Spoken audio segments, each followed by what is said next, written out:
पिठामध्ये फक्त मीठ हळद घालून असे हे गुबगुबीत खुसखुशीत कमी तेलकट कोंबडी वडे खाण्यासाठी तयार होतात। फक्त 15 ते 20 मिनिटात सगळ्या कुटुंबासाठी अगदी पोटभर तुम्ही असे हे कोंबडी वडे तयार करू शकता। काळ्या वाटाण्याच्या उसळीबरोबर, काळ्या चण्याच्या उसळीबरोबर किंवा चिकन मटण रश्याबरोबर अगदी मस्त लागतात।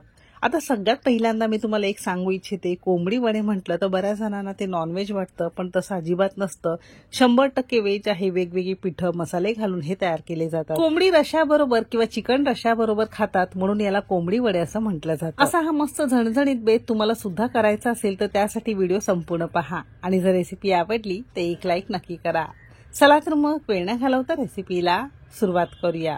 खुसखुशीत मस्त चवीचे कमी तेलकट कोंबडी वडे बनवण्यासाठी कोंबडी वड्यांचं भाजणीचं पीठ आपल्याला इथे लागणार आहे। तर तुम्ही इथे बघू शकता साधारणतः 30 ते 35 किलोचं आपण इथे कोंबडी वड्यांचं पीठ तयार केलेलं आहे। चांगल्या क्वालिटीचे धान्य, डाळी, वेगवेगळे मसाले वापरून त्याला स्वच्छ धुवून खरपूस भाजून आणि त्याला गिरणीवरून आपण इथे दळून आणलेलं आहे। कोंबडी वड्याची भाजणीचे पीठ कसं तयार करायचं रेसिपी ऑलरेडी मागच्या वर्षी मी तुमच्यासोबत शेअर केलेली होती। हवी असेल तर लिंक खाली डिस्क्रिप्शन मध्ये दिलेली आहे, किंवा माझ्याकडून तुम्हाला जर 1 किलोच्या पॅकेटमध्ये हे कोंबडी वड्यांचं पीठ ऑर्डर करायचं असेल तर डिस्क्रिप्शन मध्ये माझा व्हॉट्सअप नंबर दिलेला आहे, किंवा लिंकवर क्लिक करून तुम्ही हे फ्री डिलिव्हरी ऑर्डर करू शकता। आता या पिठामध्ये आपण सगळं घातलेलं आहे, वेगळं वरून तुम्हाला काहीच घालण्याची गरज लागत नाही। फक्त जितकं लागेल तितकं तुम्हाला पीठ काढायचं आहे। साधारणतः 2 कप आपण इथे पीठ घेतलेलं आहे।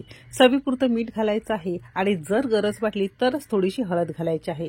हळद घालण्याची सुद्धा गरज लागत नाही। ऑलरेडी आपण यामध्ये सेलमची हळकुंड वापरलेली आहे, म्हणून ही अगदी शुद्ध भाजणी आपली तयार आहे।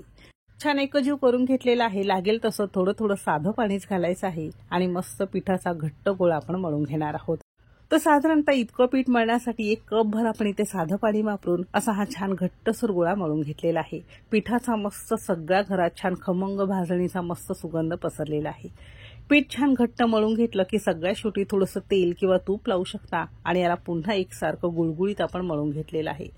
रंग बघू शकता किती सुंदर आलेला आहे। जितका पिठाचा गोळा घट्ट मळाल तितके वडे तुमचे कमी तेलकट आणि खुसखुशीत तयार होतात।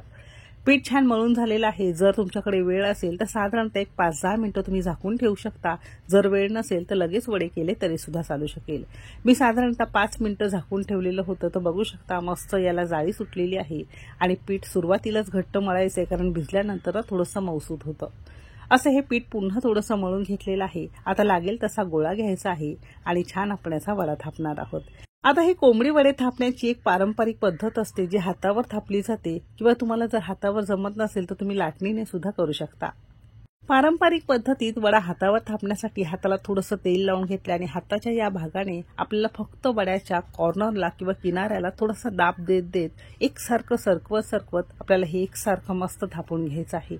असं केलं की कुठे फाटत नाही, लाटावं लागत नाही आणि अगदी साधी सोपी पद्धत आहे।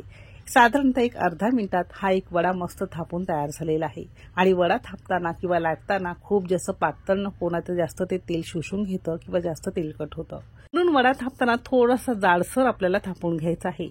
जर तुम्हाला हातावर जमत नसेल तसं हे लाटणीने केलं तरी सुद्धा चालू शकेल। अजिबात पीठ किंवा तेल लावण्याची गरज लागत नाही। तर सगळे वडे असे एकावर एक थापून ठेवले तरी सुद्धा चालू शकेल, किंवा तुम्हाला एक एक जमत असेल तर ते सुद्धा चालू शकेल।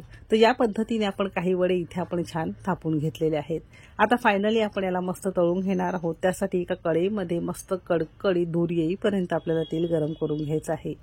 मोठ्या आचेवर असे एक वडा घातलेला आहे। झारीच्या मदतीने फक्त वर तेल सोडायचं आहे। तर बघू शकता मस्त पहिलाच वडा असा छान गुबगुबीत मस्त फुललेला आहे आणि वडा जसा तेलामध्ये सोडला तर सगळ्या घरात मस्त खमंग वड्याचा सुगंध पसरलेला आहे। तर या कोंबडी वड्याच्या पिठामध्ये अगदी सगळे मसाले वापरलेले आहेत। वेगळे वरून तुम्हाला मसाले घालावे लागत नाही। फक्त तुम्हाला जरा जास्त तिखट खाण्याची वगैरे सवय असेल ना, तर थोडंसं तिखट मिरची पावडर घातली तरी सुद्धा चालू शकेल। तर बघू शकता प्रत्येक वडा मस्त गुबगुबीत छान फुलत आहे। आता हे भाजणीचे कोंबडी वडे फक्त चिकन मटण किंवा काळ्या वाटाण्याच्या उसळी बरोबरच नाही, तर तुम्ही यामध्ये बारीक चिरलेला पालक, मेथी घालून मस्त याच्या तिखट पुऱ्या सुद्धा तयार करू शकता। म्हणजे खूप जास्त पौष्टिक होतील आणि मुलांना तुम्हाला नाश्त्याला किंवा डब्याला सुद्धा देता येईल। तर त्या पद्धतीने सुद्धा तुम्ही तयार करू शकता। किंवा नॉर्मली आपण पुरी भाजी बरोबर खाण्यासाठी कशी गव्हाची पुरी करतो, तर त्याऐवजी तुम्ही ही कोंबडी वड्यांची पुरी करू शकता। म्हणजे एक तर चवीलाही छान लागते आणि खूप जास्त पौष्टिक सुद्धा ठरते। तर बघू शकता प्रत्येक पुरी मस्त फुग्यासारखी छान गुबगुबीत मस्त फुललेली आहे। लवकरच 31 येतोय. घरामध्ये छोट्या मोठ्या पार्ट्या तर असतातच, घरामध्ये पाहुणे येतात. तशा वेळेस हा मस्त चिकन रश्श्याबरोबर कोंबडी वड्यांचा बेत तुम्ही सुद्धा नक्की करून बघा. कुकिंग तिकीट मराठीचा स्पेशल आपला मालवणी मसाला वापरून हा मस्त झणझणीत आणि छान चवीचा मस्त रंगाचा मालवणी चिकन रस्सा तयार केलेला आहे. आपले मसाले वापरल्यानंतर इतर कोणतेही मसाले वरून वापरावे लागत नाही, हे विशेष आहे.